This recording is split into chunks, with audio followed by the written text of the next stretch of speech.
ఉదయకాల సమయంలో మరోసారి దేవుడు మనకి ఇచ్చిన మంచి సమయాన్ని బట్టి నా హృదయం ప్రభువులో ఎంతగానో ఆనందిస్తూ ఉంది. My heart is rejoicing and overflowing in the praise of the lord. మరి చక్కని పాటలు, దేవుడు వాక్యాన్ని నాకు అద్భుత సమయాన్ని మనం కలిగి ఉన్నాం. మరి ఉదయకాల సమయంలో దేవుడు మనతో ఏం మాట్లాడి ఉన్నాడో స్పష్టంగా మనం చూద్దాం. సో గతించిన రాత్రి God has chosen us to B fruitful అనే అంశం మీద గత రాత్రి మనం కొన్ని మాటలు విన్నాం. So once again, this is the God-given opportunity to understand the will of God and to know a few things about the purpose of believer's life. విశ్వాస యొక్క జీవిత ప్రణాళిక, దేవుడు మనల్ని ఎందుకు ఏర్పాటు చేసుకున్నాడు, ఎందుకు అపాయింట్ చేశాడు అనే అంశం మీద మరికొన్ని శ్రేష్టమైన అంశాలు ఈ ఉదయకాల సమయంలో మనం ధ్యానం చేయబోతున్నాం. మరి దేవుడు మనందరితో కూడా మాట్లాడడానికి ఆయన ఇష్టపడుతున్నాడు. దేవుని వాక్యం దగ్గరికి మనం వచ్చినప్పుడు ప్రభు మన జీవితాలు అద్భుతాలు ఆశ్చర్యకరాలు జరిగిస్తారని చాలాసార్లు దేవుని వాక్యం ద్వారా మనం వింటున్నాం. దేవుడు కూడా తన ఆత్మకార్యాలు బయలుపరుస్తున్నాడు. ఎట్లా అంటే తెలుగు క్రైస్తవ సమావేశంలో మరొకసారి పరిపూర్ణమైన యేసయ్య మాటలు మనం వినడానికి ప్రభువారు మనకు గొప్ప సహాయాన్ని ఆయన అందిస్తున్నారు.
ఒకసారట ఒక పండితుడు నదిని దాటాలని ఒక నదీ తీరం దగ్గరికి వచ్చాడు. బాగా చదువుకున్నాడు, వాజ్ ఎ గ్రేట్ స్కాలర్. వచ్చిన తర్వాత నదిని దాటాలని అక్కడికి వచ్చేసరికి అక్కడ ఎవరు లేరు, ఆ పడవ తీసుకెళ్ళడానికి ఎవరు లేని కారణంగా చాలాసేపు వెయిట్ చేశాడు. ఎచ్చకెళ్ళకి ఒక యవనస్తుడు అక్కడికి వచ్చాడు. అతను ఏమీ చదువుకోలేదు, హీ వాజ్ అన్ఎడ్యుకేటెడ్. ఎప్పుడైతే వచ్చాడో అడిగాడు, బాబు నన్ను కొంచెం ఒడ్డుకు తీసుకెళ్తావు అన్నాడు. సరే ఎక్కండి, పడవ ఎక్కండి అన్నాడు. ఎక్కి కూర్చున్నాడు. ఆ పడవ వెళ్తుండగా అన్నీ తెలిసిన పండితుడు, బాగా చదువుకునే పండితుడు అడుగుతున్నాడు, పడవ నడిపేవాడిని, రే నీకు ఖగోళ శాస్త్రం తెలుసా అన్నాడు. డూ యూ నో ఆస్ట్రానమీ అన్నాడు. అది తెలుసుంటే ఇక్కడ ఎందుకుంటానండి, నేను ఎక్కడ నాసాలు ఎక్కడ ఉండేవాడేమో, నాకు తెలియదండి, ఆస్ట్రానమీ గురించి నాకేం తెలియదు, ఖగోళ శాస్త్రం నాకు తెలియదు అన్నాడు. అప్పుడు అతను అన్నాడు, అయితే నీ జీవితం 25% వేస్ట్ రా, ఖగోళ శాస్త్రం తెలియకపోతే ఎందుకురా మీరందరూ బ్రతుకుతారు లోకాలని చెప్పి చాలా భయంకరంగా మాట్లాడడం ప్రారంభించాడు. ఆ తర్వాత ఇంకాస్త దూరం పడ వెళ్ళిన తర్వాత అడుగుతున్నాడు, పోనీ నీకు ఆస్ట్రానమీ తెలియదు, కనీసం భూగోళ శాస్త్రం ఉన్నా తెలుసా అన్నాడు. భూగోళ శాస్త్రం నాకు తెలుసా అని అది కూడా నాకు తెలియదండి. అయితే నీ జీవితం 50% వేస్ట్, 50% వేస్ట్. కాస్త ముందుకు వెళ్ళిన తర్వాత బాబు నీకు ఖగోళ శాస్త్రం తెలియదు, భూగోళ శాస్త్రం తెలియదు, కనీసం జీవశాస్త్రం అనేది తెలుసా? Do you know even biology అంటే ఆయన అన్నాడు అది కూడా నాకు తెలియదండి, బయాలజీ కూడా నాకు తెలియదు, జీవశాస్త్రం కూడా నాకు తెలియదు. అయితే నీ జీవితం 75% వేస్ట్ అండి, 75% వేస్ట్ అండి. సరే లోపల పడవ వెళ్తుంది నదిలో. కొన్నిసార్లు మనం చూస్తాం చూడండి, అన్ప్రెడిక్టెడ్ క్లైమేట్ చేంజెస్ మనం చూస్తూ ఉంటాము. అప్పటికప్పుడే వాతావరణం మారిపోతుంటుంది. ఎగ్జాక్ట్లీ అదే అయింది. అప్పుడు కూడా వాతావరణం మారిపోయి భయంకరమైన గాలి వీస్తూ ఉంది. ఈ పడవ నడిపేవాడికి అర్థమైపోయింది ఏంటంటే ఈ పడవ ఒడ్డుకు చేరదని తెలుసుకున్నాను, ఇంక వెళ్ళదనుకున్నాను. సరే వెంటనే పరిస్థితి అంతా చూస్తూ ఉంటే పడవలోకి నీళ్ళు వచ్చేస్తూ ఉన్నాయి. చాలా టెన్షన్ పడుతున్నారు ఇద్దరు కూడా. పండితుడు బాగా టెన్షన్ ఫీల్ అవుతున్నాడు. ఏం చేయాలి అర్థం కాని పరిస్థితి. ఈ పడవ నడిపేవాడికి ఏం తెలిసిందంటే ఇంకా పడవ ఒడ్డుకు చేరదు, మునిగిపోవడం ఖాయం తెలిసి కానీ అలా తన ధైర్య శైలిలో ఒక్కసారి వెనక్కి తిరిగి, పండితుడా నీకు ఈత శాస్త్రం ఏమన్నా తెలుసా అని అడిగాడు. ఈత శాస్త్రం నీకు తెలుసా అని అడిగాడు. వెంటనే అన్నాడు, బాబా అది ఒకటే తెలియదురా, నాకు అన్నీ వచ్చు, అన్ని శాస్త్రాలు నాకు వచ్చు కానీ ఈత శాస్త్రం నాకు రాదురా అన్నాడు.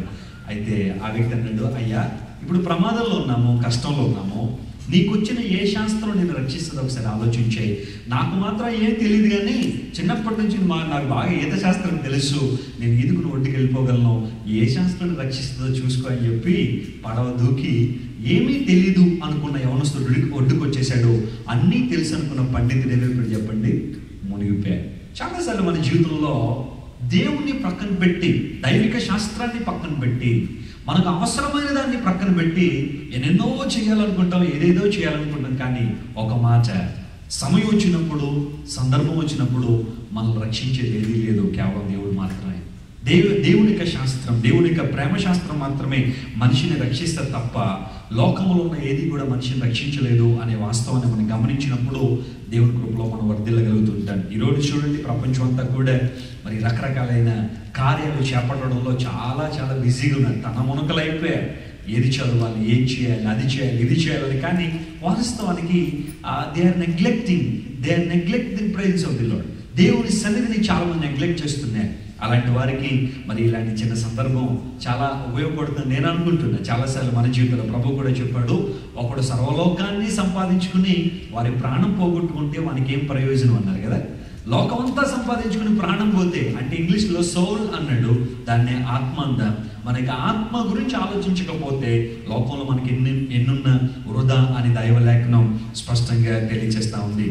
మరి ఈ ఉదయకాల సమయంలో మరొక మారు దేవుని సందేశాన్ని వినడానికి ప్రభు మనకిచ్చిన ఈ మంచి సమయాన్ని బట్టి మనం నిజంగా ప్రభువుని స్తుతింపబద్దులమైన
చింతలన్నీ బాపి నిన్ను చేరదీసి కన్నీరు తుడిచే ఆ యేసుతో చింతలన్నీ బాపి నిన్ను చేరదీసి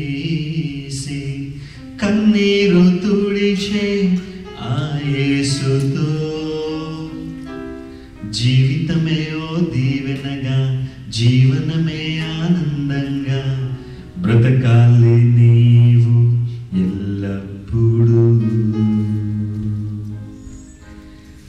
జీవితమెంతో అల్పం నీ ప్రాణమెంతో స్వల్పం యేసు లేని జీవితం అగమ్య గోచరం విసిరి వెళ్ళిన గాలి తిరిగి రాదు మళ్ళీ శాశ్వతము కాదేది ఈ లోకంలో ప్రభు యేసు నందే నీకు నిజ రక్షణ ప్రభు యేసు నందే నీకు నిజ రక్షణ ప్రభు యేసు నందే నీకు నిజ రక్షణ ప్రభు యేసు నందే నీకు నిజ రక్షణ. జీవితమెంతో అల్పం నీ ప్రాణమెంతో స్వల్పం యేసు లేని జీవితం అగమ్య గోచరం విసిరి వెళ్ళిన గాలి తిరిగి రాదు మళ్ళీ శాశ్వతము కాదేది ఈ లోకంలో. నేతగాని నాడి కంటే వడిగా మరి సాగుచున్న క్షణములు నిట్టూర్పుతో నేతగాని నాడి కంటే వడిగా మరి సాగుచున్న క్షణములు నిట్టూర్పుతో జీవితమే ఓ శాపంగా జీవితమే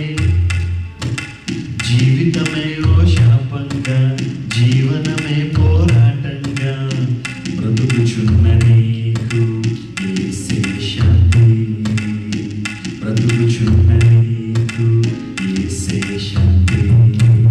జీవితమెంతో అల్పం నీ ప్రాణమెంతో స్వల్పం యేసు లేని జీవితం అగమ్య గోచరం విసిరి వెళ్ళిన గాలి తిరిగి రాదు మళ్ళీ శాశ్వతము కాదేది ఈ లోకంలో ప్రభు యేసు నందే నీకు నిజ రక్షణ ప్రభు యేసు నందే నీకు నిజ రక్షణ ప్రభు యేసు నందే నీకు నిజ రక్షణ ప్రభు యేసు నందే నీకు నిజ రక్షణ. Praise the Lord. Hallelujah. Function of faith and the function of faith.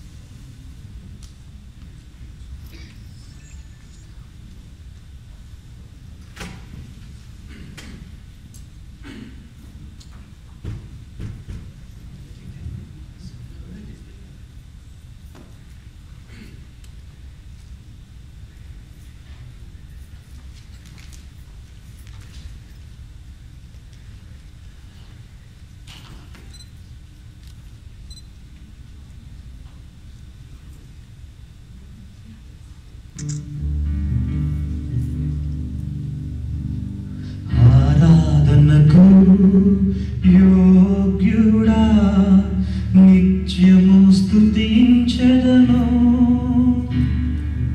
నీ మేలులను మరువకనే ఎల్లప్పుడు స్తుతి పాడెదను. ఆరాధన ఆరాధన ఆరాధన ఆరాధన.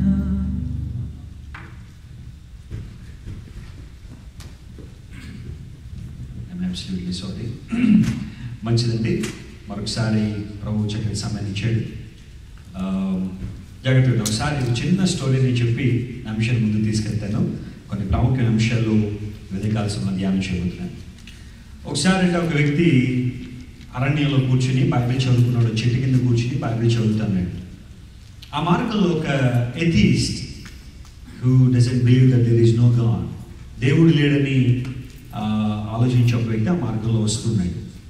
వచ్చి ఈ వ్యక్తి బైబిల్ చదవడం చూసి దగ్గరికి వచ్చి అంటున్నాడు, ఏమైనా నీకు చదవడానికి ఇంకేం పుస్తకాలు దొరకలేదా? బైబిల్ చదువుతావా? బైబిల్ అంతా కూడా కల్పితం, అది అంత నిజం కాదు. అసలు దేవుడు అనేవాడే లేడు. మనం తలపైకి అయితే ఆకాశం వైపు చూడడం ద్వారా మనం మెడల్లో అయితే తప్ప దేవుడు అనేవాడు అక్కడ లేడు. ఇదంతా కూడా వట్టిది. ఈ క్రైస్తవులందరూ కూడా మత ప్రచారం చేసి అనేక మందిని తమ మతంలో కలిపేసుకుంటున్నారు. నువ్వు బైబిల్ చదవడానికి వీల్లేదని మాట్లాడడం ప్రారంభించాడు. ఈ యవనస్తుడు ఏదో చెప్పాలనుకుంటున్నాడు, కానీ అతను వినే స్థితిలో లేడు, వినే ఆ పొజిషన్లో లేడు. అలా చెబుతున్నాడు, మాట్లాడుతున్నాడు, తనకు తెలిసిన ఫిలాసఫీ అంతా చెప్పేస్తున్నాడు. దేవుడు లేడు ఎందుకంటే ఆయన మొదలుపెట్టి తనకు తెలిసిందంతా చెప్పడం ప్రారంభించాడు. అలా చెప్పినంతా చెప్పనిచ్చిన తర్వాత యవనస్తుడు ఒకసారి అన్నాడు, అయ్యా నేను ఎక్కువసేపు మాట్లాడను, కానీ దేవుడు ఉన్నాడో లేదో నీకు చూపిస్తాను, నాతో వస్తావా? దేవుడిని చూపిస్తాను, వస్తావా అన్నాడు. నిజంగా దేవుడిని చూపిస్తావా?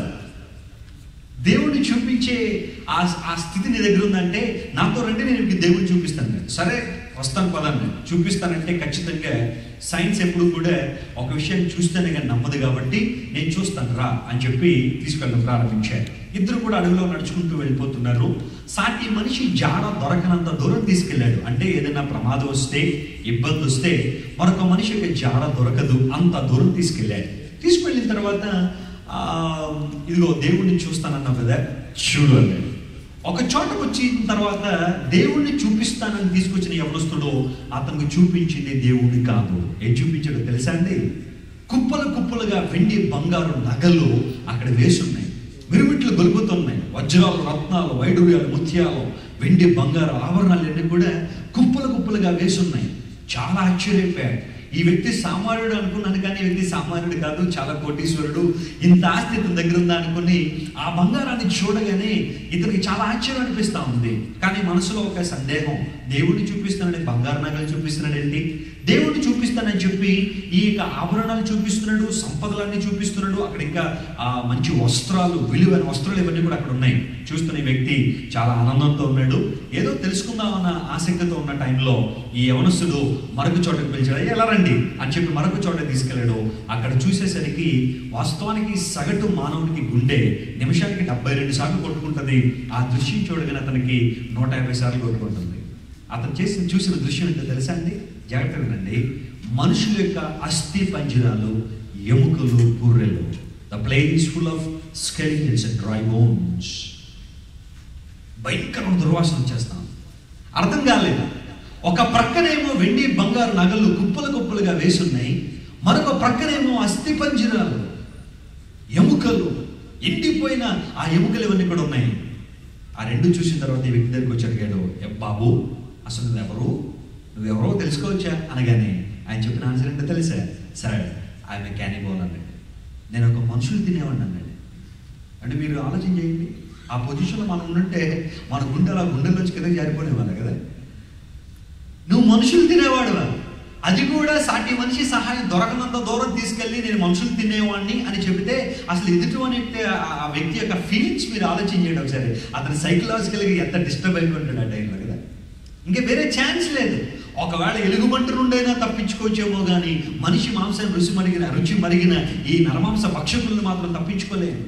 అయిపోయింది, నా జీవితం అయిపోయింది, అనవసరంగా వచ్చాను వీడితో, ఎంత దూరం అని చెప్పి ఆ వ్యక్తి చాలా టెన్షన్ పడుతున్నాడు, వణికిపోతున్నాడు.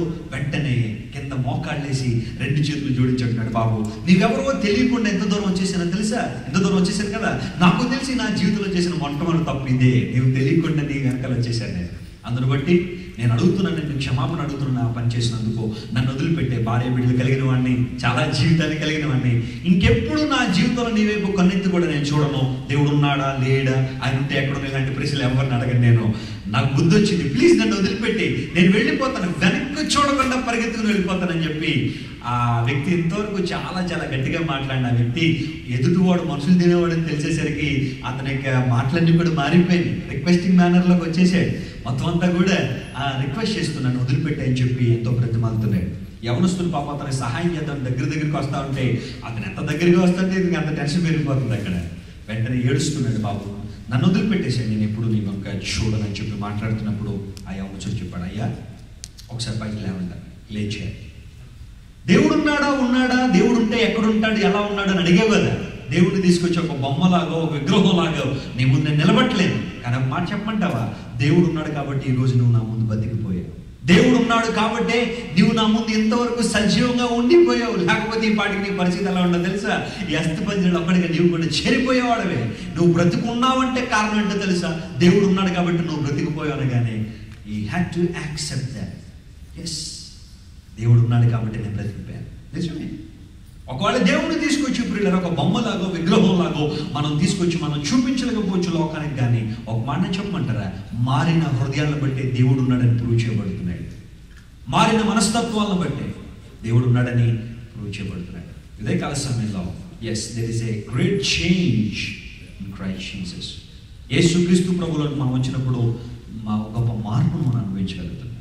God can change your attitude, the way we think, the way we speak, the way we behave. God will change everything.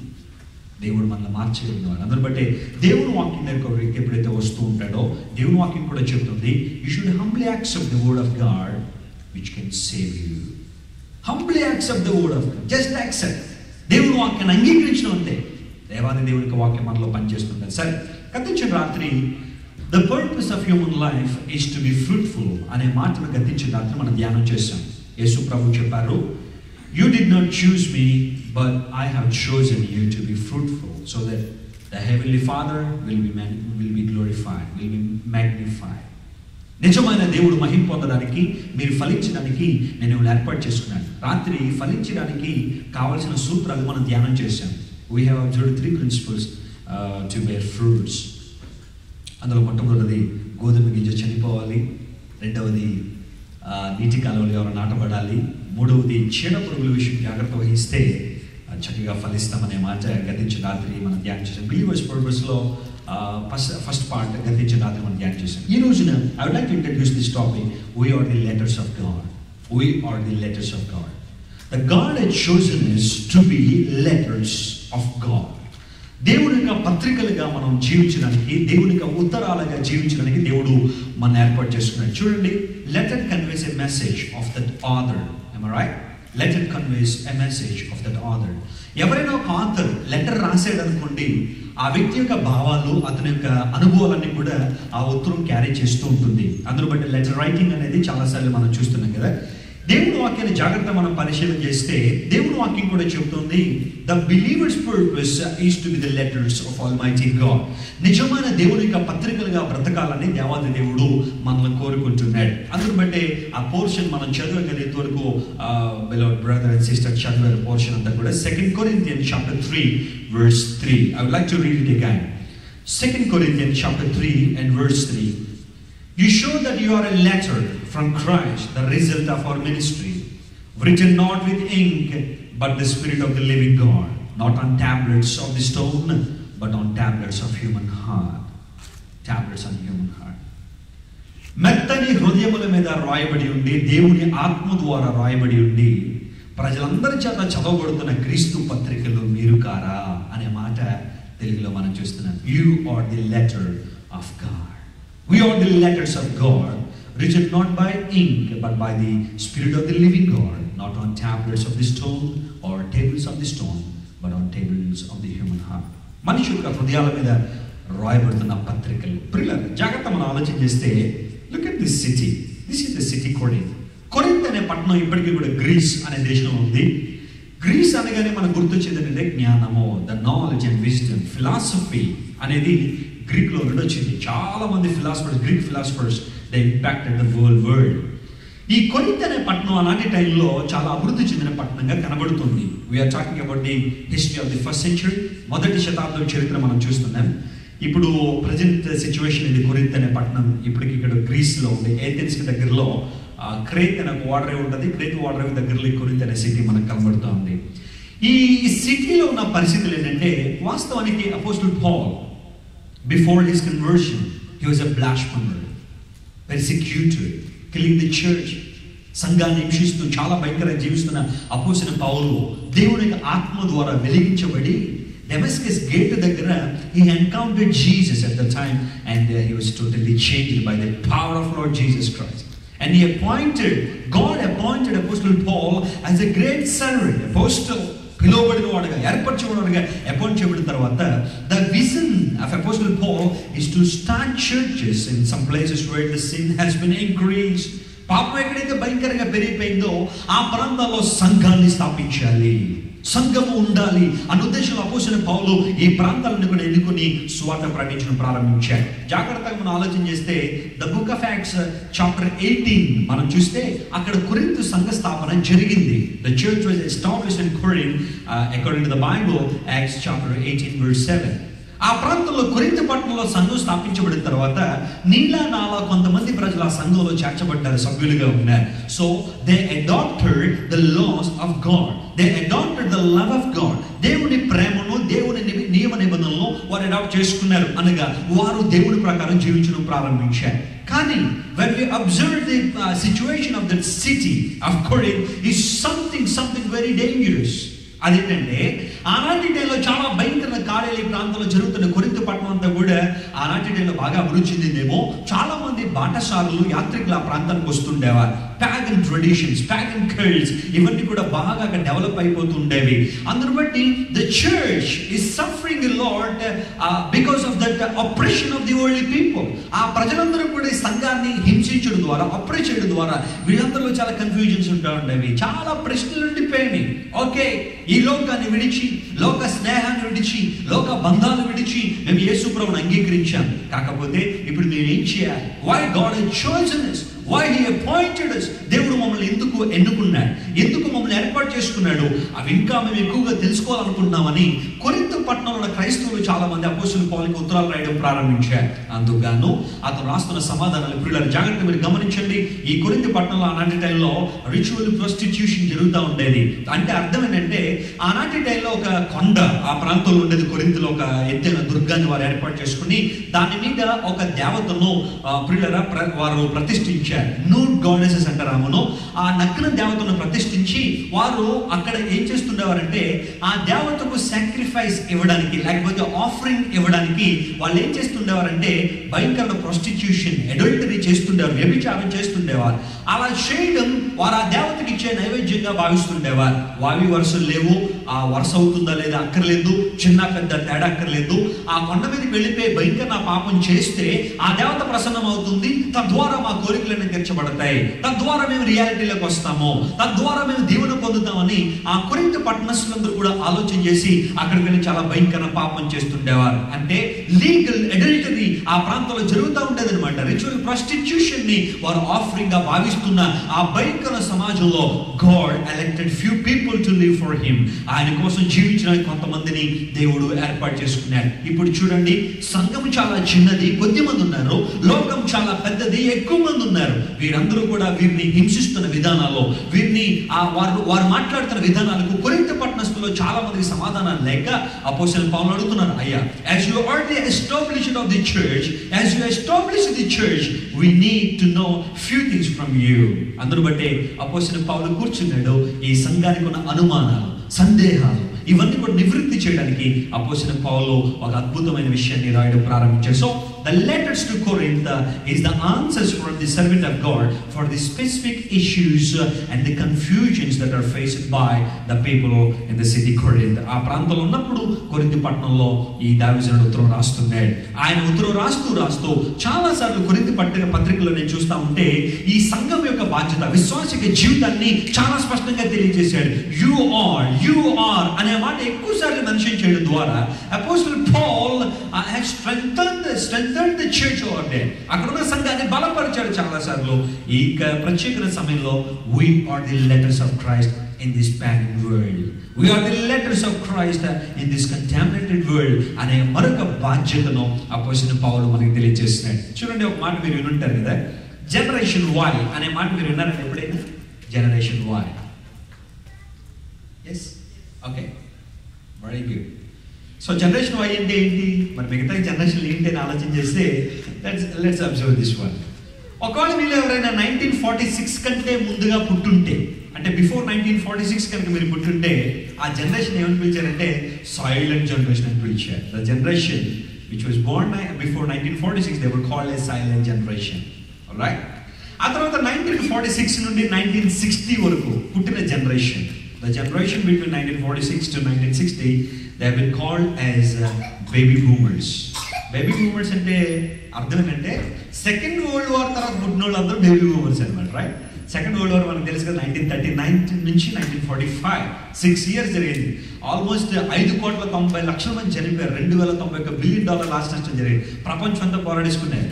Evil axis, Italy, Germany, Japan, ఈ మూడు ఒక ప్రక్కన ఉన్నాయి. యుఎస్ఏ, యూకే, యుఎస్ఎస్ఆర్ ఈ ప్రక్కన ఉన్నాయి. చాలా భయంకర పోరాటం జరిగింది. ఆఖరికి భయంకర వినాశనం కూడా ప్రపంచంలో వచ్చింది. సో ఆ భయంకర టెరిబుల్ ఇన్సిడెంట్ తర్వాత పుట్టిన జనాంగం అంతా, అంటే after 1946 to 1960 they were called as baby boomers. And then from 1960 to 1979 that generation has been called as Generation X.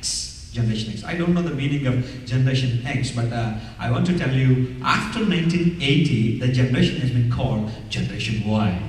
Generation Y. నేను కూడా Generation Y అంటే ఎందుకంటే I born in 1982. So Generation Y, I belong to Generation Y. Many of you belong to Generation Y, right? Some Generation X కూడా ఇక్కడ ఉన్నారు. సరే, Generation Y. ఎందుకు Generation Y అన్నారంటే this is the questioning generation అన్నాడు ఒక ఆయన. This is the questioning generation. 1980కి ముందు అన్ని ప్రశ్నలు మరి ప్రజల్లో ఉన్నాయో లేదో కానీ ఈ రోజున చిన్నపిల్లలు అడుగుతున్న ప్రశ్నలకు తల్లిదండ్రులు కూడా ఏం చెప్పలేకపోతున్నారు, సమాధానం చెప్పలేకపోతున్నారు. మా ఊర్లో ఒక అబ్బాయి ఉంటాడండి, ఆడు అడిగే ప్రశ్నలకి వాళ్ళ తల్లిదండ్రులకి ఇద్దరికి కూడా హెడ్ఏక్ వచ్చి రోజు కూడా ఆ ట్యాబ్లెట్ వేసుకుంటుంటారు. అలా ఆ హెడ్ఏక్ వచ్చేసి ఆడు అడుగుతాడు, అమ్మ నాన్న కొబ్బరికాయలకు నీళ్ళు ఎలాగెళ్ళి అని అడుగుతాడు. ఆయన ఎలా చెప్పలేదు, ఏమర్థమవుద్ది, కొబ్బరికాయలకు నీళ్ళు ఎలా వెళ్ళి నాన్న, ఎవరు పోసారు నాన్న నీళ్ళు అంటే ఏం చెప్తారు, అరే బాబు ఇది దేవుడు చేశాడు, ఆ దేవుడు చేసాడు కరెక్టే, కానీ ఆ నీళ్ళు ఎలా ఉన్నాయి లోపల, ఓపెనింగ్ ఏమి లేదు కదా, ఆ లోపల నీళ్ళు ఎలా వస్తున్నాయి. ఆ తర్వాత సూర్యుడేమో ఉదయం ఎక్కడ ఉన్నాడు, సాయంకాలం అక్కడికి వెళ్ళిపోతాడంటే ఆ నాన్న ఇంకా ఆడు బాధపడలేక వాడు చెప్పింది అంటే తెలుసు, సరే నువ్వు రాత్రి పడుకున్నప్పుడు సూర్యుడు అలా వెళ్ళిపోతాడు రా అన్నాడట. అందులో బట్టి మీరు నమ్మండి, ఆడు రాత్రి అంతా పడుకోలేదు, ఆడు ఎలా వెళ్తాడో చూస్తాను సూర్యుడు అని చెప్పి అట్లా కూర్చున్నాడు వాడు. ఆఖరికి వాళ్ళు మొత్తం ఎక్స్ప్లెయిన్ చేయాల్సిన పరిస్థితి కదా. చాలాసార్లు మనం చూస్తున్నాం questioning generation, reasoning generation. There is lot of creativity in the children. చిన్నపిల్లలు చాలా క్రియేటివిటీ మనం చూస్తున్నాం. ఒకసారి ఒక తల్లి జరుగుతుందంటే పిల్లలు రై ఏంటి అసలు నీ పరిస్థితి సరిగ్గా చదవట్లేదు, నువ్వు నీ ఏజ్లో బిల్ గేట్స్ గోల్డ్ మెడల్ సాధించాడు తెలుసా అన్నదట ఆ పిల్లవాడిని. నీ ఏజ్లో బిల్ గేట్స్ గోల్డ్ మెడల్ వచ్చిందిరా అంటే అప్పుడు ఆడన్నాడు, అమ్మ మళ్ళీ ఏమన్నంటే బాధపడతావు, నీ ఏజ్లో హిట్లర్ సూసైడ్ చేసుకుని చచ్చిపోయి తెలుసా. ఇక తల్లి ఏం మాట్లాడలేకపోయింది, వీడికి ఎంత నాలెడ్జ్ ఉందా అనుకుంది. నా ఏజ్లో బిల్ గేట్స్ గోల్డ్ మెడల్ సంపాదిస్తే నీ ఏజ్లో హిట్లర్ సూసైడ్ చేసి చచ్చిపోయి నువ్వు కూడా చచ్చిపోతావా అని అడిగాడు. పిల్లలు ఆలోచించండి, this is the questioning generation and people are raising many questions regarding the word of God. ఒకవేళ మనుషులకు ఎక్కడైనా అనుమానాలు ఉన్నాయో లేదో కానీ బైబిల్ చదవగానే మాత్రం మనకు వచ్చే అనుమానాలు ఏంటి, చాలా కన్ఫ్యూజన్, చాలా అనుమానాలు మనకు వచ్చేస్తుంది. ఇది నిజమా, నిజంగా ఇలా జరిగి ఉంటుందా, నిజంగా ఇలా జరిగి ఉంటుందా అని చాలా మంది మనం చూస్తున్నాం. ఈవెన్ మనం జాగ్రత్తగా చూస్తే అసలు బైబిల్లో మొట్టమొదటి క్వశ్చన్ ఏంటో తెలుసా అండి. బైబిల్ మీరు ఓపెన్ చేయగానే జెన్సిస్ లో the first question is is true, ఇది నిజమా అనే ప్రశ్న, ఇది నిజమా అని అడుగుతుంది. సాతాను సర్పెంట్ వచ్చి అవ్వని అడుగుతుంది. మీరు జాగ్రత్తగా గమనించండి, అప్పటి నుంచే క్వశ్చన్ అనేది భూమిలోకి వచ్చింది, భూమి మీదకి వచ్చింది. ఇప్పుడు చూడండి క్వశ్చన్ మార్క్ కూడా ఎట్లా ఉంటుంది తెలుసా అండి, పాము పడగిపోయినట్టు ఉంటుంది. మీరు చూసారు ఎప్పుడైనా క్వశ్చన్ మార్క్ ఆ సింబల్ మీరు చూసారా, అచ్చం పాము పడగిపోయినట్టు ఉంటుంది. అంటే అర్థం ఏంటనమాట, అక్కడ నుండి స్టార్ట్ అయింది ఆ క్వశ్చన్ ఇన్ నేచర్, ఇప్పుడు దాకా కంటిన్యూ అయిపోతా ఉంది. ఇది నిజమా అని స్టార్ట్ అయింది ప్రశ్నతో. అసలు దేవుడు యాక్చువల్లీ ఆదామును అవ్వను క్రియేట్ చేసిన తర్వాత there was no confusion in them. వాళ్ళలో కన్ఫ్యూజన్ లేదు. God made it everything so clear. దేవుడు అంతా కూడా చాలా చక్కగా చేశాడు. And he said he saw everything is very good, అంతా కూడా చాలా మంచిదని చూశాడు.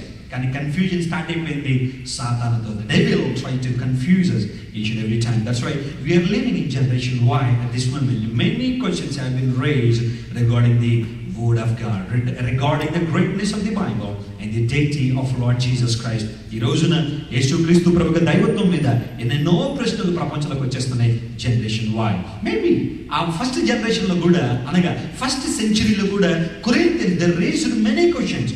ఆ జాగ్రత్త మనం చూస్తే విగ్రహాలకు బలించిన వాటిని తినచ్చా తినకూడదా, లేకపోతే లోకంలో క్రైస్తవుని పాత్ర ఏంటి, ఇలాంటివన్నీ కూడా వారు అడగడం ద్వారా వారు ఆనాటి టైంలో లోకము యొక్క ఆ ప్రభావం నుండి విడుదల పొందడానికి దైవ సేవకుని ఆ యొక్క సహాయాన్ని వారు కోరుకున్నట్టుగా దైవ లేఖనంలో మనం చూస్తున్నాం. ప్రియులారా, జాగ్రత్త మనం చూస్తే అలాంటి పరిస్థితుల కోసం పౌలు చెప్తున్నాడు. అదేంటంటే, మై డియర్ బెలివర్స్ ఇన్ కొరింథు పట్టణంలో ఉన్న ప్రియ దేవుని బిడ్డలారా, you are the letter of Christ Jesus that carries the word of God.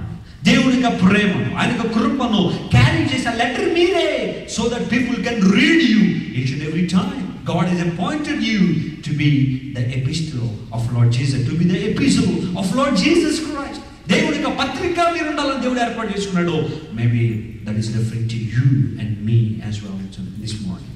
ఉదయ కాలం నీకు నాకు అదే మాట వర్తిస్తూ ఉంది. ప్రభు నందు పిల్లల బైబిల్ చెప్తుంది, we are the epistle of Jesus Christ. క్రీస్తు పత్రిక ఉన్నాం. We are living the life on this world is being read by few people around us. మన ముందు మన చుట్టూ ఉన్న అనేక మంది ప్రజలు మనం చదువుతున్న రోజు కూడా అనుకోనప్పుడు కూడా నేను ఎవరో గమనించట్లేదండి, అనుకోనప్పుడు కూడా నేను ఎవరో చూడటం లేదండి.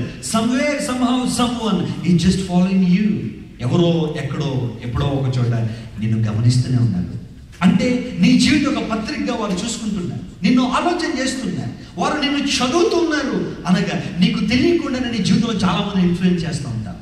నీకు తెలియకుండా చాలా మంది మీద నువ్వు చేసే ప్రతి కార్యం కూడా ప్రభావం చూపిస్తూనే ఉంటుంది. అదే మాటను అపోస్తలుడైన పౌలు మెన్షన్ చేస్తున్నాడు, you are the epistle of Jesus Christ.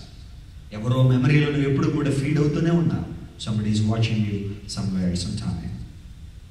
దేవుడు వాక్యాన్ని జాగ్రత్తగా గమనిస్తుంటే విశ్వాసానికి చాలా పోలికలు బైబిల్లో రాశారండి, చాలా పోలికలు ఉన్నాయి. ఫర్ ఎగ్జాంపుల్ జాగ్రత్తగా మనం మాథ్యూస్ 9:37 మనం చదివితే we are the fields of golden grain అన్నాడు. యేసు ప్రభు చెప్పాడు, the harvest is plenty but the labourers are few. Harvest in the sense golden grains దేవుడు చూపించాడు. So we represented the golden grains. According to John 15:5, we are the branches of the vine. Last night we meditated on this topic. And according to Psalms 92:12, we are like cedars of Lebanon. దేవదారు వృక్షాలుగా దేవుడు మనల్ని పోల్చాడు, బాగా ఎదిగే దేవదారు వృక్షాలుగా దేవుడు మనల్ని పోల్చాడు. ఆ తర్వాత according to Philippians 2:15, God has here is a simile of every believer. We are like the stars which in the great heavenly places. And then according to Isaiah 62:3, we will be likened to the jewels and royal diadem in the hand of God. దేవుని చేతిలో మనం భూషణ కిరీటంగా ఉంటామని దేవుడు పోల్చాడు. ఆ తర్వాత మనం జాగ్రత్త చూస్తూ ఉంటే సింహానికి పోల్చబడ్డాడు విశ్వాస్, పక్షిరాజుకు పోల్చబడ్డాడు, సాల్ట్ మన కళ్ళ ముందున్న ఉప్పుతో కూడా దేవాది దేవుడు విశ్వాసిని పోల్చాడు. So in spite of all these similes, I like this simile, you are the epistle of Lord Jesus Christ. నీవు దేవుని పత్రికగా ఉన్నావు అనే మాట అక్కడ రాయించాడు. చూడండి, లోక సంబంధ వ్యక్తులు ఎప్పుడు కూడా బైబిల్ చదవలేకపోవచ్చు, లోక సంబంధ వ్యక్తులు ఎప్పుడు కూడా బైబిల్ చదవకపోవచ్చు, కానీ వారు మన జీవితాన్ని చదువుతారు, వారు మన జీవితాన్ని అబ్జర్వ్ చేస్తూ ఉంటారు. ఒకవేళ జాగ్రత్త మీరు చూడండి, మన చేతిలో ఒక నీట్ ఒక టెస్టిమెంట్ ఉందనో, లేకపోతే మన టేబుల్ మీద ఒక పెద్ద కామెంటరీ పెట్టుకుని ఉన్నానో, ఆ ప్రజలు మనల్ని చదవట్లేదు. మనం చేసే కార్యాలను బట్టి, మనం చేసే పనులను బట్టే వారు మనల్ని చదువుతూ ఉంటారు అనే విషయాన్ని మీరు జ్ఞాపకం చేసుకోవాలని మనం చేసిన అందరూ బట్టి అపోస్తలుడైన పౌలు కొలస్సీలకు రాస్తూ ఒక మాట చెప్తున్నాడు, let the word of Christ dwell in you richly. క్రీస్తు వాక్యము మీలో సమృద్ధిగా నివసింపనియండి. ఎందుకంటే ప్రజలు మిమ్మల్ని చదువుతున్నప్పుడు they have to read the word of God through your life. మీ జీవితం ద్వారా వారు దేవుని వాక్యం చదవాలి. కాబట్టి let the word of God dwell in you richly. దేవుని వాక్యాన్ని మీలో హృదయపూర్వకంగా నింపుకోండి, మీ హృదయం అంతా దేవుని వాక్యంతో నింపుకోండి అని అపోస్తలుడైన పౌలు ఒక మంచి మాటను తెలియజేస్తున్నాడు. నిజమే, దేవుని వాక్యం ఎవరి హృదయంలో అయితే ఉంటుందో, దేవుని వాక్యం ఎవరి హృదయంలో అయితే సమృద్ధిగా నివసిస్తుందో వారు దేవుని ప్రతిబింబిస్తూ ఉంటారు, వారి దేవుని చూపిస్తూ ఉంటారు, వారి ద్వారా సమాజం ప్రభావితం చెందుతూ ఉంటుందని దేవుని లేఖనంలో స్పష్టంగా మనం చూస్తున్నాం. జాగ్రత్త మనం గమనిస్తే పిల్లరా, దేవుని వాక్యంలో మనం చూస్తా ఉంటే దేవుని వాక్యం ఎప్పుడు కూడా ఈ పుస్తకానికి పరిమితం అయిపోతే దానివల్ల ఉపయోగం ఏమీ లేదు. దేవుని వాక్యం కేవలం గ్రంథస్థం చేయబడి ఉండడం ద్వారా మనకు జరిగే ఉపయోగం ఏమీ లేదు. ఆ వాక్యాన్ని మన జీవితంలో అబ్జర్వ్ చేసినప్పుడు, ఆ వాక్యాన్ని మన జీవితంలో తీసుకున్నప్పుడు, ఆ వాక్యాన్ని మన జీవితంలో ఫాలో అవుతున్నప్పుడు ఆ వాక్యం ద్వారా మనం చాలా దీవెన పొందుతాం. మనం మాత్రమే కాదు, మన చుట్టూ ఉన్న సమాజం కూడా దీవెన పొందుతారు అనే వాస్తవాన్ని మీరు గమనించాల్సిందిగా మనం చేస్తున్నాం. అందులో బట్టి క్రైస్తవ జీవితం ఒక చక్కని పత్రిక లాంటిది ప్రియులారా. ప్రతి క్రైస్తవుని జీవితం కూడా ఒక పత్రిక లాంటిది. నీవు నిజంగా రక్షించబడిన విశ్వాసం అయితే, నీవు నిజంగా యేసుక్రీస్తు ప్రభువును అంగీకరించిన విశ్వాసం అయితే, యు ఆర్ ఎ లెటర్. నీవు ఒక పత్రికగా ఉన్నావు, నీవు ఒక ఉత్తరంగా ఉన్నావు. దేవుడి యొక్క ప్రేమ సందేశాన్ని లోకానికి చూపించే ఒక మంచి ఉత్తరంగా దేవుడు ఎన్నో ఏర్పాటు చేశాడు అనే వాస్తవాన్ని మనం గమనిద్దాం ప్రియులారా. Let's observe this wonderful statement made by Ignatius of Antioch. యాంటియోక్లో మీరు చూసిన గొప్ప వ్యక్తి, ఇతని పేరు ఇగ్నేషియస్. ఇతను ఒక బిషప్గా పనిచేసేవాడు. He was called as the father of apostolic church at the time, and he is the bishop of Antioch. Antioch పట్టణంలో ఇతను బిషప్ గా కూడా పనిచేశాడు. చరిత్ర చెబుతుంది, he served as the disciple of John the apostle. అపోస్తలుడైన యోహాను యొక్క శిష్యుడిగా కూడా ఈ వ్యక్తి పిలువబడ్డాడు. జాగ్రత్తగా చరిత్ర మనం చూస్తూ ఉంటే అపోస్టలిక్ ఫాదర్స్ అని ఒక చక్కని టైటిల్ తో చాలా మంది దేవుని సేవ కొనసాగించిన వారు ఉన్నారు. మొదటి శతాబ్దంలో యేసుక్రీస్తు ప్రభువారు 12 మంది శిష్యులను ఏర్పాటు చేసుకున్నారు. ఆ తర్వాత మనం according to Luke 10th chapter 1st verse, లూకా సువార్త 10వ అధ్యాయం ప్రకారం Jesus appointed 70 apostles in order to share the good news, in order to preach the gospel. దేవుని సువార్త ప్రకటించడానికి యేసు ప్రభువారు 70 మంది అపోస్తలులను ఆయన ఎన్నుకున్నాడు. ఆ తర్వాత మనం చూస్తూ ఉంటే ఆ 70 మంది అపోస్తలులు మొదటి శతాబ్దంలో చాలా అద్భుతమైన పరిచర్య చేశారు. అందులో మీరు చూసిన ఇగ్నేషియస్ ఆఫ్ యాంటియోక్ అనే ఈ వ్యక్తి కూడా ఒక ఆయన. ఈ వ్యక్తి ప్రియులారా ఆఖరికి దేవుని కోసం హతసాక్షి కూడా అయిపోయాడు. ఈ వ్యక్తిని కొన్ని ప్రాంతాల్లో తీసుకెళ్లి దేవుని సువార్త ప్రకటిస్తున్నప్పుడు సజీవ దహనం చేసి చంపేశారు. ఈ వ్యక్తి యాంటియోక్ లో బిషప్ గా పనిచేశాడు. మీరు చాలా తెలిసి యాంటియోక్ అనే మాట వినబడగానే అక్కడ శిష్యులు మొట్టమొదటిగా క్రైస్తవులు అని పిలువబడ్డారు కదా. The followers of Christ were called as Christians అనే మాట యాంటియోక్ లోనే ఉంది. ఆ టైంలో బిషప్ గా పనిచేసి ఇగ్నేషియస్ ఒక మాట చెప్తాడు, ఏమనంటే give unbelievers the chance of believing through you. అవిశ్వాసులైన వారికి నీ ద్వారా ఒక అవకాశం ఈ దేవుని తెలుసుకోవడానికి, నీ జీవితం ద్వారా వారు యేసు ప్రభువుని తెలుసుకోవడానికి ఒక ఛాన్స్, ఒక అవకాశం వారికి ఇవ్వి. Let God reveal himself through you. నీ ద్వారా దేవాది దేవుడు తను ప్రత్యక్షపరచుకోవడానికి ప్రయత్నం చేయి. Consider your selves employed by God. దేవుడి ద్వారా మీరు ఎంప్లాయ్ చేయబడి ఆలోచించండి. అందును బట్టి గతించిన రాత్రి కూడా మనం ఆలోచన చేశాం. Jesus appointed us, Jesus employed us in this world to be his people. దేవుడు తన ప్రజలుగా ఉండాలని దేవుడు మనల్ని ఏర్పాటు చేసుకున్నాడు. Your lives this form of language in which he addresses them. Be mild when they are angry, be humble when they are haughty, to the inconsistency a steadfast adherence to your faith. ఒక అద్భుతమైన మాట. లోకము కోపంతో నిండినప్పుడు ప్రేమను చూపించు. లోకము గర్వంతో వీగిపోతున్నప్పుడు తగ్గించుకోవడం నేర్పించు. విధేయత నేర్పించు. జాలిగల మనస్సును ఎక్స్పెక్ట్ చేయి. తద్వారా ప్రజలు తెలుసుకుంటారు వీరు దేవుని ప్రజలని. లోకమంతా కూడా పిల్లల భయంకరమైన వాదాలతో ఉన్నప్పుడు దేవుడిలో విశ్వాసం కలిగి ఉండు. దేవుడు నీ పట్ల కార్యాలు జరిగిస్తూ ఉంటాడు.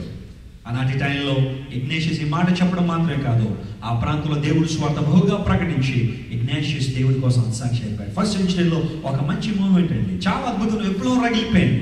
ఏ ఒక్కరు కూడా ఖాళీగా ఉండేవారు కదా. ఆ టైంలో ప్రజలందరూ దేవుడి కోసం సామూహికంగా అద్భుతాలు చేయడం ప్రారంభించారు. అందును బట్టే let God speak to the world through you. నీ ద్వారా నీ ద్వారా దేవుడి లోకంలో పరిచయం చేయాలి. That is the purpose of your life. We are the letters of Christ, carrying the message of Lord Jesus. దేవుని యొక్క ప్రేమ భావాన్ని మనం చూస్తున్నాం పిల్లలు. చూడండి ఒకసారి అంటే 4 యవనస్తులు ఆలోచన చేయడం ప్రారంభించారు, మాట్లాడుకుంటున్నారు. బైబిల్లో సినాప్టిక్ గాస్పెల్స్ ఉన్నాయి కదా, నేను చెప్పాను. Matthew, Mark, Luke and John, they are called as synoptic gospels అంటారు వాటిని. వాస్తవానికి చూస్తే బైబిల్లో 4 సువార్తలు మాత్రమే ఉన్నాయి. కానీ హిస్టరీని మనం ఎక్స్ప్లోర్ చేస్తే there are 5000 gospels recorded in the history.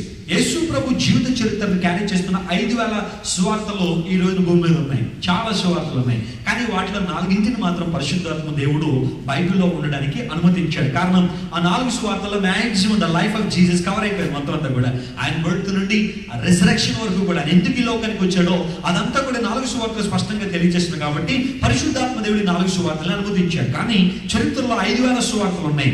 ఇలాంటి ప్రాంతాల్లో ఈ 4 యవనస్తులు ఒకసారి అలా వెళ్తూ వాళ్ళలో ఒక డిస్కషన్ వచ్చింది. అదేంటే what is the best gospel in the Bible among 4 gospels. ఆ 4 సువార్తలో ది బెస్ట్ గాస్పెల్ ఏంటి, లేదా what is the best gospel అని వాళ్ళ 4 కూడా. ఒకడేమో మాథ్యూ అంటున్నాడు, మరొకడేమో మార్క్ అంటున్నాడు, మరొకడేమో లూక్ లూక్ గాస్పెల్ చాలా బాగుంటుంది అన్నాడు, మరొక ఆయన జాన్ ది గాస్పెల్ బాగుంటుంది అన్నాడు. ఈ లోపల ఒక దేవుని సేవకుడు వారి మంచికి వచ్చారు. వచ్చిన తర్వాత వీళ్ళు నలుగురు అడిగారు, అయ్యగారు చెప్పండి, మరి ఈ నాలుగిట్లో ఏది పవర్ఫుల్, ఏది మంచిది, ఏది ది బెస్ట్ అంటే ఆ దేవుని సేవకుడు వీళ్ళందరికీ వాడు మంచి మాట చెప్పాలని వాళ్ళు ఏం చెప్పాడో తెలుసా? అయ్యా, I believe the gospel according to my mother is the best gospel అన్నారు. I think you catch that. The gospel according to my mother is the best gospel. You know why? నేను ఈ సువార్తలు చదవక ముందే నా తల్లిని చదివాను. నా తల్లి, నన్ను పెంచిన తల్లి, నన్ను కన్న తల్లి, she is the best example before me. నా ముందు ఒక మంచి ఉదాహరణగా ఉంది. ఆమె ఒక మంచి gospel. I have learned so many things from her. She conveyed the message of the gospel through her life. ఆమె జీవితం ద్వారా దేవుని సువార్త నాకు చెప్పేసింది. అందుని బట్టే I believe the best gospel in the world is the best gospel of the according to mother. తల్లి చెప్పే ఆ మాటలు, తల్లి చెప్పే ఆ బోధ పిల్లల మీద చాలా ప్రభావం చూపిస్తుంది. Yes, can your children say like this? నీ పిల్లలు నీ గురించి అలా చెప్పగలరా? I have been influenced by my mother, my father. నా తల్లిని బట్టి, నా తండ్రిని బట్టి నేను చాలా ఇన్ఫ్లుయెన్స్ అయ్యానండి. ఈరోజు నేను ఆధ్యాత్మిక స్థానంలో ఉండడానికి నా తల్లిదండ్రులే కారణం అని చెప్పగలుగుతున్నారా? నేను చెప్పగలండి, చాలా మంది లోకంలో మేము ఇలాగా చెడిపోవడానికి కారణం అండి మా తల్లిదండ్రులని చాలా మంది చెప్తా ఉంటారు లోకం. కారణం అంటే తెలుసా? They didn't set an example before them. పిల్లల ముందే దెబ్బలు ఆడుకోవడం, పిల్లల ముందే భయంకరమైన ఆ పరుషమైన మాటలు, ఒకరినొకరు గౌరవించుకోలేని మనస్తత్వం, సన్మానించలేని మనస్తత్వం, ఎగ్జాంపుల్ లేదు. అందుని బట్టి ప్రపంచంలో చాలా మంది పిల్లలు దారి తప్పిపోతున్నారు. My friend, I tell you the same fact అండి. I have been influenced by my mother in law. మా తల్లి ద్వారా నేను చాలా నేర్చుకున్నానండి. నేను రక్షణ పొందింది ఎక్కడో తెలుసా? నేను పూర్తిగా యేసుక్రీస్తు ప్రభు రక్షణకు అంగీకరించింది ఎక్కడో తెలుసా అండి? Not in a crusade, not in a conference like this, not in a convention, but I accepted Jesus Christ in my family prayer. నా కుటుంబ ప్రార్థనలో నేర్చుకోవడం తెలుసుకున్నాను. My mother used to explain many things about the Bible. మాకు సెలవు వచ్చిందంటే మా ముగ్గురికి, మేము ముగ్గురు అండి, నాకు అక్క, తమ్ముడు, నేను, మేము ముగ్గురు మొత్తం మా ముగ్గురిని కూర్చోబెట్టి బైబిల్ స్టడీ చెప్పేదండి మా అమ్మగారు. ప్రతి morning 5 to 7 is a Bible study. సెలవుల్లో సమ్మర్ వచ్చిందండి మాకు Bible study. Will like it a lot. మా పుస్తకాలన్నీ కూడా దాంతో నింపబడి మా తల్లి చెప్పిన మాటలన్నీ కూడా రాసేసి పెట్టుకున్నాను ఆ టైంలో. She used to explain many things of the Bible. ఒక రోజున సెకండ్ కమింగ్ గురించి చెప్పారు. యేసు ప్రభు త్వరగా రాబోతున్నాడు. There are many signs and wonders have been taking place in the world that is proving the second coming of Jesus Christ. You need to get prepared. నీవు నిజంగా ready అవ్వాలి అని చెప్పినప్పుడు నేను ఆ కుటుంబ ప్రార్థనలు అనుకున్నాను, నా చిన్నప్పటి నుంచి నన్ను యేసుప్రభు వస్తాడని. ఇప్పటిదాకా రాలేదు. మీ చిన్నప్పుడు మీరు ఉంటారు, ఎప్పటి నుంచో చెప్తున్నారు. ఈవెన్ పాల్ కూడా చెప్పాడు ఫస్ట్ సెంచరీలో ఉన్నాయి, ప్రభు వారు త్వరగా వస్తే సజీవులలో మనం వెళ్ళిపోతామంటే ఆయన అప్పుడే ఎక్స్పెక్ట్ చేశారు ప్రభు వచ్చేస్తారని. కానీ 2000 సంవత్సరాలు అయిపోయింది, రాలా. అప్పుడే రాళ్లే, ఇంకా చాలా టైం ఉంది అనుకున్నాను. కానీ the same night, the very night I have seen the vision of God. ఆ రోజు రాత్రి దేవుని యొక్క దర్శనాన్ని చూశానండి. అదేంటో తెలుసా? Second coming of Jesus.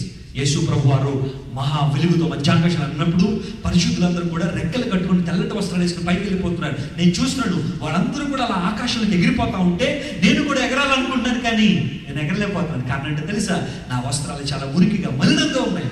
వెంటనే నాకు తెలిసిపోయింది, నేను విడిచిపెట్టబడ్డాను. విడిచిపెట్టబడితే ఆ ట్రిబులేషన్ ఎంత భయంకరంగా ఉంటుందో మా తల్లి చెప్పింది. వాడు గుర్తుకొచ్చి ఏడవడం ప్రారంభించింది. అరుస్తా ఉన్నా, యేసయ్య నన్ను కూడా రాజ్యంలో తీసుకుని ఆయన అని చెప్పి ఏడుస్తా ఉంటే ఆ ఏడుపు నిద్రలోకి వచ్చేసింది. మా అమ్మగారు లేపిన ఆయన, ఎందుకురా ఏడుస్తున్నారు, ఏమైందిరా, ఏదైనా పేడకలు వచ్చిందా? అమ్మ పేడకలు కాదమ్మా, అసలైన కళ వచ్చింది, నాకు నా జీవితాన్ని మార్చే కళ వచ్చింది. ఆ రోజు రాత్రి యేసు కూడా నేను అంగీకరించాను. దేవుడు నా స్తోత్రం కలుగుగాక. The gospel according to my mother and my father influenced my Lord. నేను దేవుని వాక్యం చదవక ముందే నా తల్లిదండ్రులు నేను చదివాను. కారణం అంటే తెలుసా? They set an example before me. ఈరోజు నేను ఇలా దేవుని సేవలో ఉండడానికి కారణం ఏంటో తెలుసా అండి? గతించిన 5 సంవత్సరాల నుండి మీరు అనుకుంటారేమో దేవుని సేవ అంటే చాలా ఈజీ, అలా నిలబడి కాసే వాకింగ్ చెప్పేసి సరిపోతుంది అనుకుంటారు. ఎప్పుడు నేను చెప్తున్నాను, దేవుని సేవ is not a bed of roses. ఇది రోజా పూల బల్ల కాదని దేవుని సేవ. I know that suffering involved in the ministry of God, when tackling with the people, when talking to them, when the people are speaking wrong about me or something else. There are so many painful things in my life.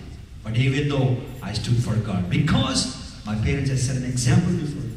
వాళ్ళ మంచి example నా ముందు పెట్టారు. దేవుడి సేవ అంటే ఎలా చేయాలో, దేవుడి సేవ అంటే ఏంటో అందుని బట్టే నా సేవలో నాకు తెలిసిన అంశం ఏంటో తెలుసండి.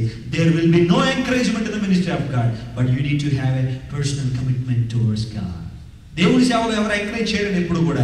ఎంకరేజ్మెంట్ ఈ రోజు తిట్టినోళ్ళు రేపు పొగుడుతారు, రేపు పొగినోళ్ళు తిడతారు. కానీ you should have a personal commitment with God. దేవుడి కోసం ఏదైనా చేయాలనే కమిట్మెంట్ నీలో ఉంటే చాలు. పరిస్థితులలో ఉన్న ప్రజలే ఉన్న నువ్వు వెనుతిరుగు దేవుడి కోసం ముందుకు సాగిపోతూ ఉంటారు. అందుని బట్టి ఒక సాంగ్ నేను రాశాను, మరణం వచ్చిన వెనుతిరుగను ప్రభువా, వెనుతిరుగు మనకు ఆడియో ఆల్బమ్ రిలీజ్ చేసామండి. నా అనుభవంలో చాలా పాటలు రాసుకుంటూ వచ్చాను. Why you know we have to influence the world. లోకాన్ని మనం ప్రభావం చేయాలి. అందుని బట్టి దేవుడిని ఏర్పాటు చేసుకున్నాను.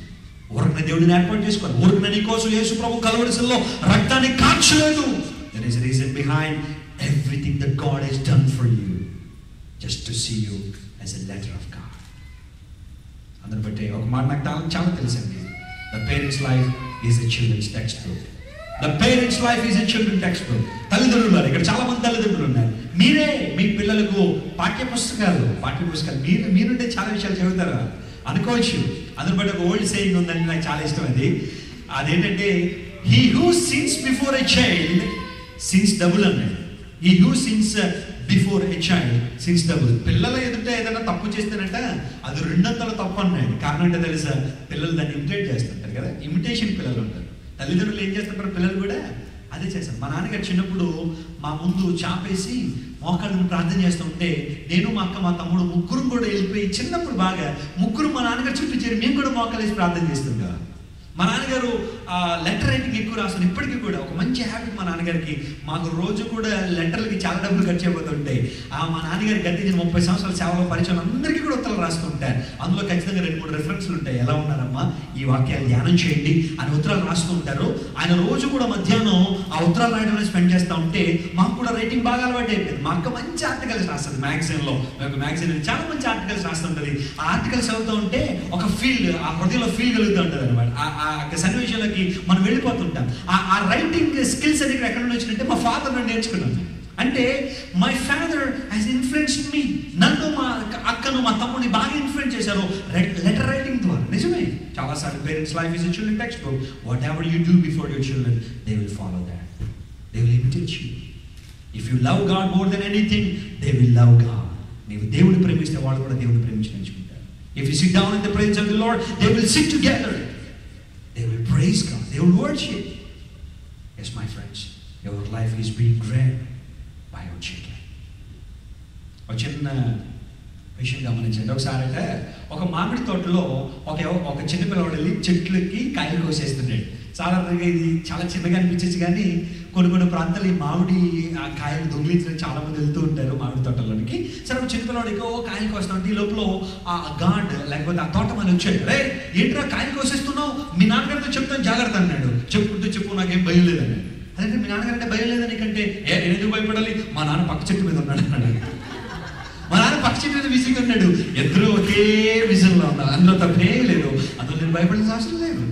అంటే మీరు ఆలోచించారు, తండ్రి మంచి ఎగ్జాంపుల్ ఉంచాడంటారా? లేదు. నువ్వు అందరితో దెబ్బలాడుతుంటే నీ పిల్లలు ఇంకెక్కులు దెబ్బలాడుతుంటారు అందరితో కదా. ఆలోచించేయండి పిల్లలు. The parents life is a children text book. You need to set a big good example before your children. దేవుడు వారిని ఆశీర్వదించాలంటే, వారిని బలపరచాలంటే, ఉన్నతమైన స్థానానికి తీసుకురావాలంటే నీ పిల్లలు. అందులో బట్టి జాషువా అంటారు కదా 24:15, నేను నా కుటుంబం ఎవరిని సేవిస్తామో యెహోవాను సేవిస్తాను. నేను నా కుటుంబం నా ఇంటి వారును యెహోవాను సేవిస్తాను. ఎంత అద్భుతమైన స్టేట్మెంట్ అది. ఈరోజు చెప్పగలవా మాట? Can you see all your family members in the praise of the Lord? దేవుడు అసలు అందరూ ఉన్నారా? ఒకవేళ అందరూ ఉండగలిగితే you are a blessed family. I tell you my friend, నేను నిజంగా ఆశీర్వదించుకున్నాను. కుటుంబం అంతా రక్షణ పొందితే ఎంత అద్భుతమైన భావన అది. అందుని బట్టి డిఎల్ మోడీ అంటాడు, నువ్వు నిజంగా పరలోకాన్ని చూడాలంటే ఒక విశ్వాస క్రైస్తవ గృహం చూడు. దానిలో పరలోక రెప్లిక్ అక్కడ ఉంది. పరలోకం ఎలా ఉంటుందో ఆ కుటుంబం చూపిస్తుంది. కానీ కొన్ని కుటుంబాలు పరలోకాన్ని చూపించావు. ఏం చూపిస్తాయి? నరకాన్ని తలపింపజేస్తుంది. అయ్యో బాబోయ్ వెళ్ళండి, వాళ్ళ గురించి మాట్లాడుకోవడమే మంచిదండి అనుకుంటు చాలు. కారణం అంటే ఆ కుటుంబంలో నుంచి ఎగ్జాంపుల్ లేదు. ఆ ప్రక్క వాళ్ళని అడిగితే చెప్తారు, ఏంటి వీళ్ళండి ఆదివారం చర్చికి వెళ్తారండి, కానీ వచ్చిందని 24 గంటల సినిమా పాటలు మోగుతారు ఉంటాడు ఇంట్లో. ఎగ్జాంపుల్ లేదండి. వీళ్ళు క్రిస్టియన్స్ అని మేము ఎలా చెప్పగలుగుతాను? భార్య భర్తలు అయితే ఎప్పుడు దెబ్బలాడుకుంటూనే ఉంటారు. వాళ్ళకి మనస్పర్ధలు ఎక్కువ ఉంటాయి. ఎప్పుడు కలవరండి. ఎప్పుడు కూడా చాలా భయంకర కుటుంబం అంతా కూడా. లోకమంతా ఈ కుటుంబంలో ఉంది. How can we say that this is the Christian family? That's a wrong example. Parents life is a children text book. అందువల్ల అంటాను, Mahatma Gandhi, one of the great people in India. Mahatma Gandhi జాతిపితగా పిలువబడ్డాడు. ఆయన ఒక రోజు నాకు మరి ఎందుకు చేసేసాడు ఈ స్టేట్మెంట్ చేశాడు, I love Christ but not Christians. I love Christ but not Christians. Why? Christians are not following Christ. Christians అనే పేరు పెట్టుకున్నారు కానీ వారు దేవుణ్ణి ఫాలో అవ్వట్లేదు. అందులో బట్టి I love Christ and his teachings but I don't like Christians. ఈ మాట ఎందుకు చెప్పాడో తెలుసా? Maybe have observed many people. మీకు కొన్ని విషయాలు చెప్పాలనుకుంటాను. సౌత్ ఆఫ్రికా వెళ్ళినప్పుడు సెర్మన్ ఆన్ ది మౌంట్ చదువుకున్నాడు ఆయన.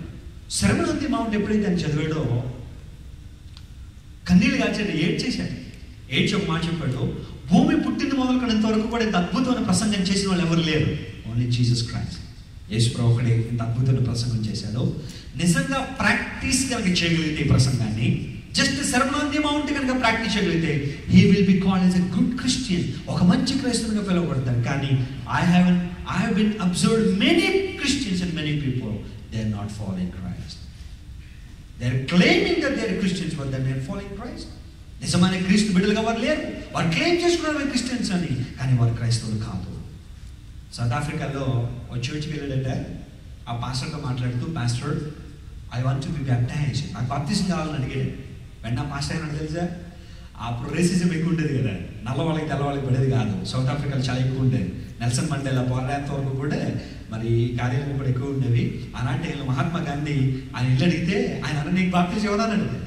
నేను నీకు బాప్టిజం ఏమంటే అదేంటండి, నేను పాపంలో ఒప్పుకున్నాను, యేసు ప్రభు రక్షణగా అంగీకరించానంటే నేను బాప్టిజం అయ్యా, నీ రంగు బాగాలేదు, నీ రంగు నువ్వు తెల్లగా ఉన్నట్టు ఇచ్చేవాడు అంటే వెంటనే అర్థమైంది. బైబిల్ చెప్తుంది యూదుడని గ్రీసు దేశస్తుడని భేదం లేదు, దేవుని దృష్టిలో అందరూ సమానమే. యేసు ప్రభువు మన మధ్యలో ఉన్న అసమానతను తొలగించడానికి వచ్చాడు. ప్రతి మనిషి దేవుని దృష్టిలో సమానమే.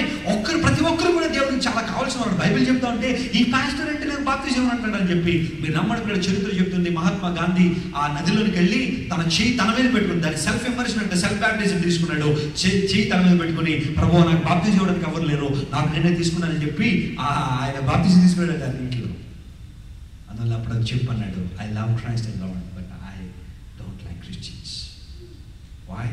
క్రిస్టియన్స్ దేవుని ప్రకారం జీవించలేకపోతున్నారు కాబట్టి ఇలాంటి పరిస్థితులు మనం చూడగలుగుతున్నాం. ఆలోచించండి. చార్లెస్ యాలెన్ అనే ఒక వ్యక్తి తన సంఘాన్ని బాగా అబ్జర్వ్ చేశాడు. తన సంఘాన్ని బాగా అబ్జర్వ్ చేసి ఒక ఫైన్ మార్నింగ్ ఆ సంఘస్థులందరినీ కూడా తీసుకొచ్చి స్టాటిస్టిక్స్ రిలీజ్ చేశాడు. ఏమన్నాడంటే ఆ సంఘ పరిస్థితి అంతా కూడా చెప్పుకుంటూ వచ్చాడు. జాగ్రత్తగా గమనించండి. ఆయన ఏమంటే అందరూ కూడా సంఘ సభ్యులే, అందరి మెంబర్షిప్లు ఆ రికార్డులో ఉన్నాయి, ఆ రిజిస్టర్లో ఉన్నాయి. వాళ్ళందరినీ కూర్చోబెట్టి చెప్తున్నాడు. కొన్ని ఒక స్టేట్మెంట్ రిలీజ్ చేశారు. ఏమన్నాడంటే అందరూ కూడా సంఘ సభ్యులే, అందరూ కూడా దేవుని బిడ్డలే, కానీ 10% never found in the church. వాళ్ళు ఎప్పుడు కూడా ఎక్కడికి రాలేదంట, చర్చికే రాలేదు. 10%. కానీ వాళ్ళ పేర్లు ఎక్కడ ఉన్నాయి? మంచి పేర్లు ఉన్నాయి, అన్ని రిజిస్టర్లు ఉన్నాయి, కానీ ఎప్పుడు వాళ్ళు ఎక్కడికి రాలేదు? దేవుని సంఘానికి రాలేదు. 20% never attend a single service in the church. 20% మంది ప్రజలు ఆ చర్చ్లో జరుగుతున్న స్పెషల్ ఈవెంట్స్ కానీ ఆ జరుగుతున్న మీటింగ్స్ కానీ ఎప్పుడు అటెండ్ అవ్వాలంటే వాళ్ళు. ఆ తర్వాత 35% నెవర్ రీడ్ ద బైబిల్. 35% మంది అసలు బైబిలే, చెప్పండి, బైబిలే చదవలేదు. ఫిలిమోను పత్రిక ఎక్కడ ఉందంటే వాళ్ళు ద్వితీయోపదేశకాండం దగ్గర ఎదుగుతున్నారట వాళ్ళు. అంటే అర్థం ఏంటనమాట, అంత నాలెడ్జ్ ఉంది బైబిల్ మీద వాళ్ళకి. మరి ఏ పుస్తకాలు చదువుతున్నారు? వ్యర్థమైన పుస్తకాలు అన్నీ చదువుతారు. హ్యారీ పాటర్ చదువుతారు, 7 సిరీస్ ఒక్కటి కూడా తప్పిపోకుండా హ్యారీ పాటర్ చదువుతారు. ఆ తర్వాత డాన్ బ్రౌన్ రాసిన డెవెన్సీ కోడ్ చదువుతారు, లేకపోతే మరొకటి చదువుతారు. కానీ they don't have time to read the Bible. అందుని బట్టి ఒక వ్యక్తి అన్నాడు, యునైటెడ్ స్టేట్స్లో ఉన్న దేవుని సేవకుడు, United states of America is suffering from biblical illiteracy అన్నాడు. అంటే not America, every place we are claiming Christians but sometimes you don't know the portions of the Bible.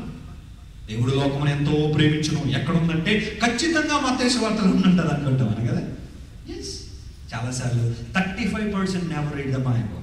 They open the Bible on Christmas and Easter day. చాలా మంది ఎప్పుడు open చేస్తారు బైబిల్ని? Christmas, Easter. నా Bible ఎక్కడ ఉందో చూడు త్వరగా అంటాడు. అంటే అటువంటి ఆయన బైబిల్ ఎక్కడ దానికి తెలియదు అనమాట. నీ ల్యాప్టాప్ ఎక్కడ ఉందో నీకు తెలుసు, ఫోన్ ఎక్కడ ఉందో నీకు తెలుసు, నీ క్రెడిట్ కార్డులు ఎక్కడ ఉందో నీకు తెలుసు, కానీ బైబిల్ ఎక్కడ ఉందో మాత్రం తెలియదు. కానీ అంటే తెలుసు, you're not reading the word of God, you're not giving priority. మన ఆంధ్రలో ఒక ఆమె ఒక రోజున దేవుని సేవకుడు ఇంటికి వచ్చి, అమ్మ నీకోసం ప్రార్థన చేస్తాను, ఒకసారి బైబిల్ పట్టురా అన్నాడంటే. అడిగే వచ్చే ముందు అడిగేటంటే, అమ్మ బాగా ప్రార్థన చేసుకున్నావా, బైబిల్ చదువుతున్నావు అంటే, ఉంది అయ్యగారు, మరి ఎవరు ఎలా ఉన్నారో నాకైతే తెలియదు, కానీ నేను ఉదయాన్నే లేచి తలస్నానం చేసి తెల్ల చీర కట్టుకుని మోకాళ్ళు లేచి మాత్రం బైబిల్ చదువుతానండి. మళ్ళీ అలా ఎలా కాదని బైబిల్ చదివేదాన్ని. చాలా సంతోషం అండి, ఎంత భక్తిపరులు ఈ భూమి మీద ఎవరు లేరు అనుకుంటాను. ఒకసారి బైబిల్ పట్టురా అన్నాడు, తీసుకొచ్చింది బైబిల్. ఆయన ఓపెన్ చేయగానే ఆమె కళ్ళద్దాలు దానిలో గాంబీస్ దానిలో ఉన్నాయి. వెంటనే ఆమె ఆ కళ్ళద్దాలు చూడగానే ఎంతో ఆనందంతో, అయ్యగారు ఈ కళ్ళద్దాల కోసం 6 నెలల నుండి వెతుకుతున్నానండి అన్నాడు. అప్పుడు అర్థమైంది దేవుడి సేవకుడికి బైబిల్ రోజు చదువుతుందో 6 నెలల కోసం చదువుతుంది. ముందేం చెప్పింది, రోజు అంటే తలస్నానం చేసేసి మరీ చదివేస్తుందండి. కానీ ఆ కళ్ళద్దాలు దొరికేసరికి ఏమంటుంది, 6 నెలలు అయిందండి అంటే 6 నెలల నుండి అసలు ఏం ఓపెన్ చేయలేదు, బైబిల్ ఓపెన్ చేయలేదు. ఆలోచించేది. 35% never read the word of God. 40% never contribute the church. 40% మంది ప్రజలు చర్చిలో జరుగుతున్న యాక్టివిటీస్కి ఒక సింగిల్ పెన్నీ కూడా ఇవ్వలేదండి. వాళ్ళు దేనికోసం ఖర్చు పెడతారు? డబ్బు, వ్యర్థమైన వాటి కోసం ఖర్చు పెడతారు, లోకసమైన విషయాల కోసం బాగా ఖర్చు పెడతారు, కానీ దేవునికి సంబంధించిన విషయాలకు మాత్రం డబ్బు ఖర్చు పెడతారు. గుంపులు బిగిస్తూ ఉంటారు. ఎవడే దేవునికి ఇవ్వడానికి వాళ్ళకి ఏం తక్కువ అండి, వాళ్ళకి ఏం లేదండి, ఇలాంటివి అనుకుంటాం తప్ప నేను ముందుకు రాకపోతే ఎవరు వస్తారు అని ఆలోచన చేసావా? దేవుని కార్యాల కోసం ముందుకు రాకపోతే, దేవుని కార్యం కోసం నువ్వు గుంపులు విప్పకపోతే, దేవుని స్వార్థ జరగడానికి నువ్వు గుంపుని తెరవకపోతే ఎవరు తెరుస్తారు? చాలాసార్లు అనుకుంటున్నావు దేవుడిని ఆశీర్వదిస్తారని, కానీ you know why God is blessing you to spread the gospel. దేవుని స్వార్థ ప్రకటన దేవుడిని ఆశీర్వదిస్తున్నాడు.